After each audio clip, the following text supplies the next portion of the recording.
Sing ciao, everybody. Welcome back. Another lovely day here. Just making sure the door's shut. Welcome to the Vart. You're watching Vietnam Steve.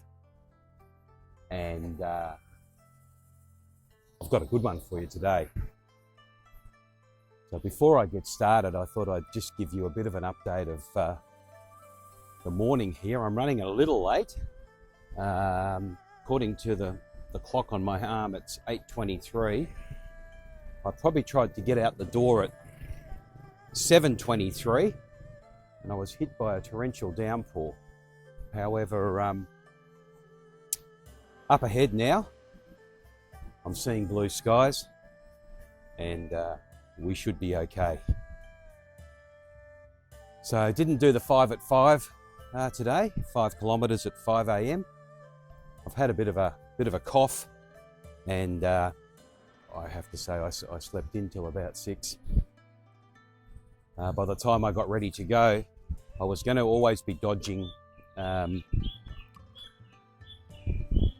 rain showers, and the minute I stepped out the door, the heavens opened up. So I'm going as fast as I can, but we may end up pulling this one short.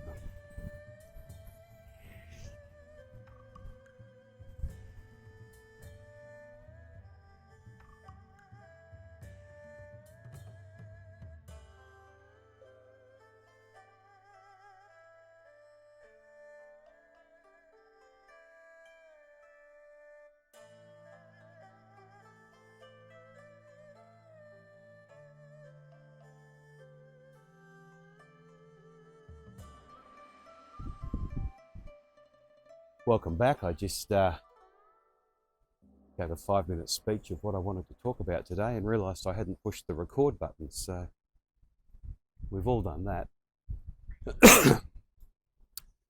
So I was dodging a few puddles, so we didn't miss too much.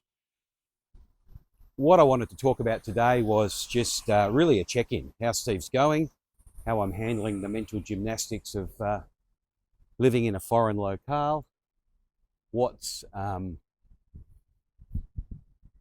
go down this one. What's ticking me off, so what's irking me, and what's ticking my boxes, what's making me stay happy and jolly in a good frame of mind. So let's get into it.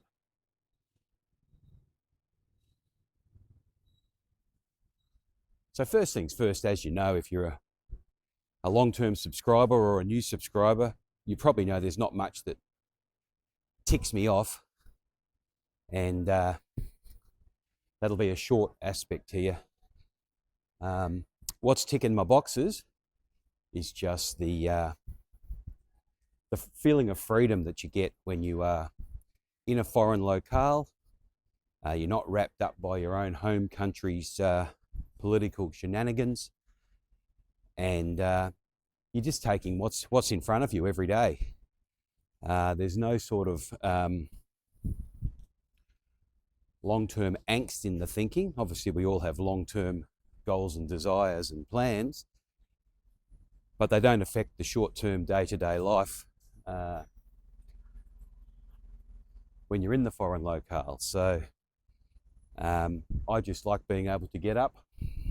Every day's a free day, and decide what I'm going to do. Yesterday's day was a free day, and the Vart I made for you yesterday, I was sitting in a coffee shop and planning to go to a buffet dessert place for brunch, and the plan changed. I went off to a nice soup place and had some cakes next door at the cafe. So plans change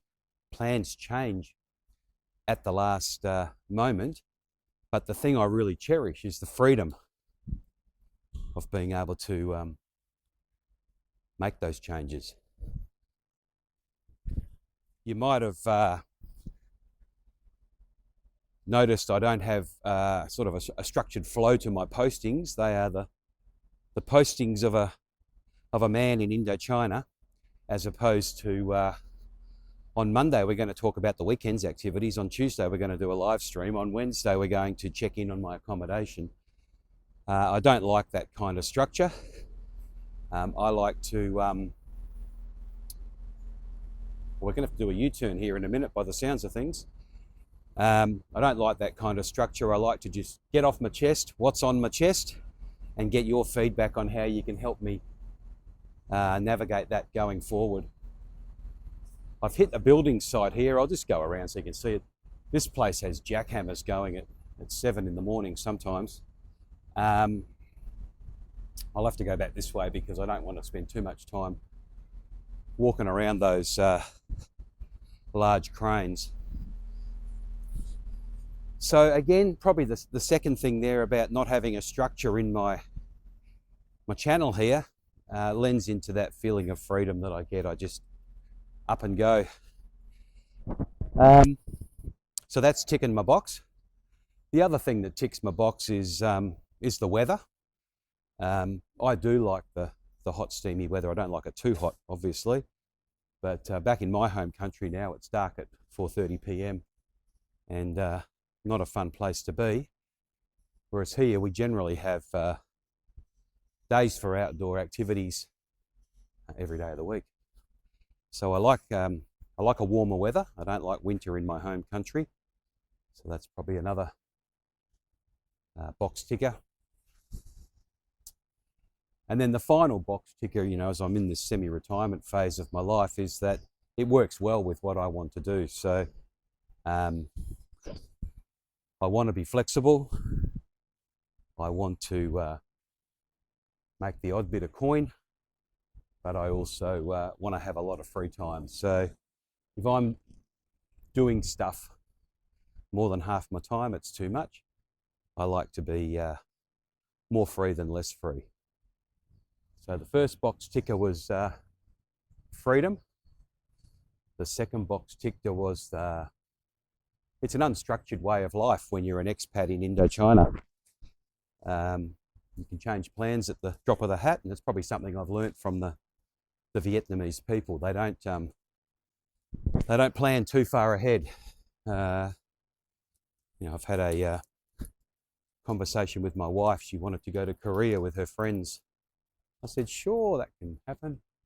When did you want to do that? She says, oh, Monday. So no forward planning required.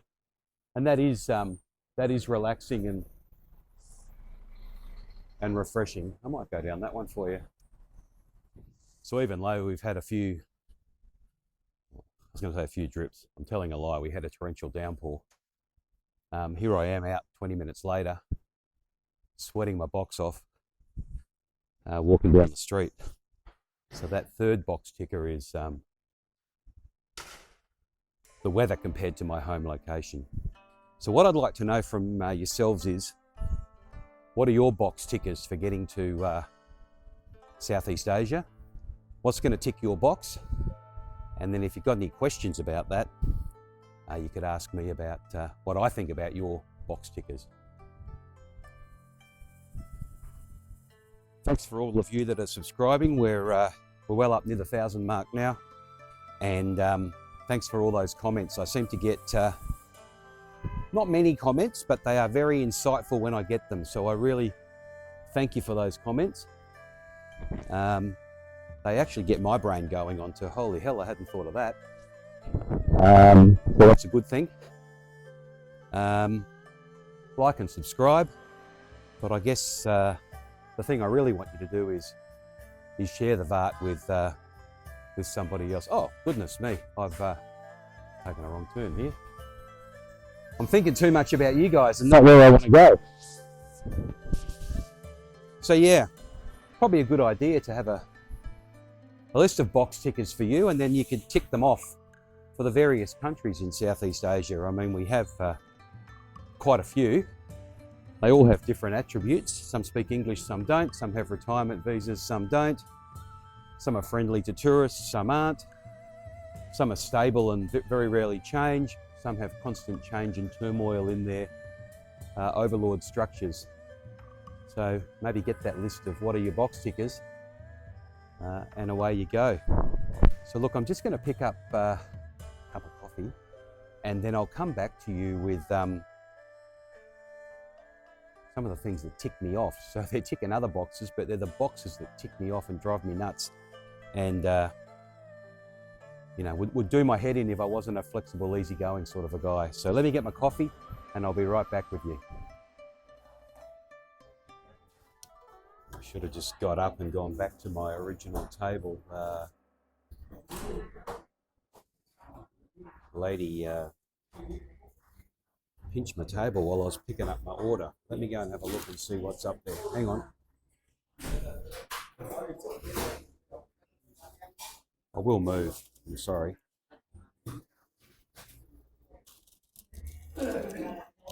Oh.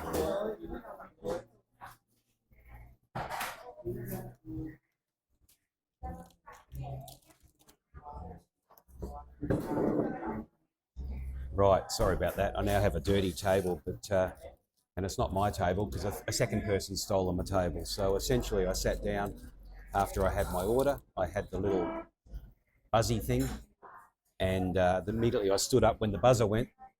Lady jumped in my table like no tomorrow. I guess she's validated her life today by doing that. So then I had to go and sit up the back there, and just about to get settled down, and somebody left my table again, to another table in front of me. So I got up to go there, as you saw, and another guy needs validation today, so he's also sat in the same chair that Steve has sat in. That's two people who sat in my chair while I'm picking up my coffee. So Western manners are not something that you see in Vietnam. They follow some other sort of hierarchy. So today we have coffee, of course, but I got an interesting one for you. It's called a banh mi Q, and it's this little thin banh mi. So that's a little thin, crunchy one. With chicken pate. Very delicious. Now the interesting thing is, excuse me talking with a full mouth, this is 45,000 dong. The combo is 49,000 dong. So this thing's about 15 cents. Anyway, on with the things that tick me off, and maybe we've heard one of them already there in my rant about two people wanting to put their bottom where I had my bottom 5 seconds before. So just to finish off my rant there, I did move to the next table and then eventually got back to my table. So 3 bottoms in that chair in 3 minutes. But it's very hot over that side of the room. And now I'm in prime position with the fan going on me and air conditioning, so I think I'll be here for an hour or so. Thought I'd just wrap that one out for you, and I'll show you where I was and where I am now.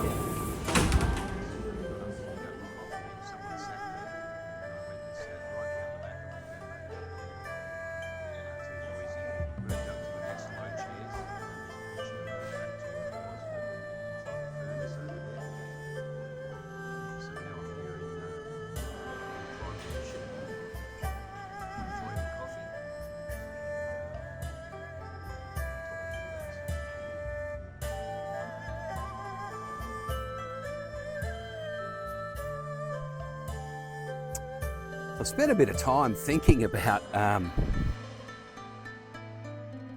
what is ticking me off. So we've covered what ticks my boxes in Vietnam. What's ticking me off? And it's actually a difficult one because I don't have too much to complain about.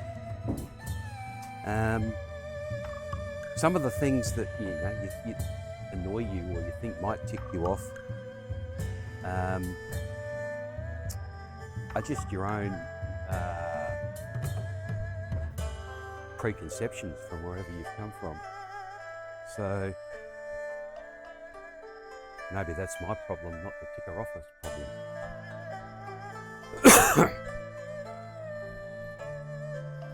So people having a different personal interactions and ways of doing things, e.g. something as petty as stealing somebody's chair at the coffee shop, or even talking on a phone but not actually using it as a phone, using it as a two-way radio. Breaker, breaker, mum, I'm home for dinner soon. People don't use their phone to their ears, which may be a safe thing to do. But of course, wherever you are, in a shopping centre or a bus or an elevator, there's people screeching down the phone,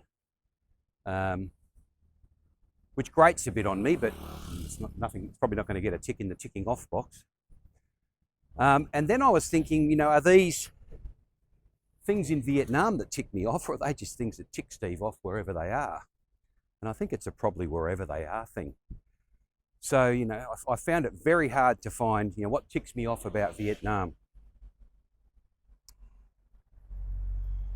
I mean, most expats would be ticked off about the visa situation, not having retirement arrangements in Vietnam, but the reality is if you get a 90-day visa, you've got to go 100 miles every 90 days. Hardly a big ask. Look, one thing that's probably going to shock you when you come here is the safety aspects. And I did live opposite a building complex, and some of the workplace safety on the building complex was just non-existent. And I was actually late yesterday sitting across the road from a new cafe that was being constructed, and the guy was out on the ledge on level 2 cleaning the windows, no harness or anything. So safety in the workplace. I mean, here's a motorbike with a whole lot of with a ladder on the back, is non-existent. And the other thing that's quite appalling is no seatbelts in the cars. So I think they are supposed to wear seatbelts, but they have a little device that goes in the lock so that the seatbelt alarm doesn't go off if you haven't got your seatbelt on, which is mighty convenient, but probably defeats the purpose of seatbelts. So kids will stand up in the car. It's not uncommon to see a car going past with a kid standing out the sunroof. That just makes me go, oh. So does that tick me off? I don't really know. Or you'll see a whole family going past the on the motorbike with mum and dad with helmets on and 3 kids with no helmets. Somewhere in that family, they've evaluated the value of life, and I guess the parents' life has more value than the kids. And that guy's got a face mask on, no helmet.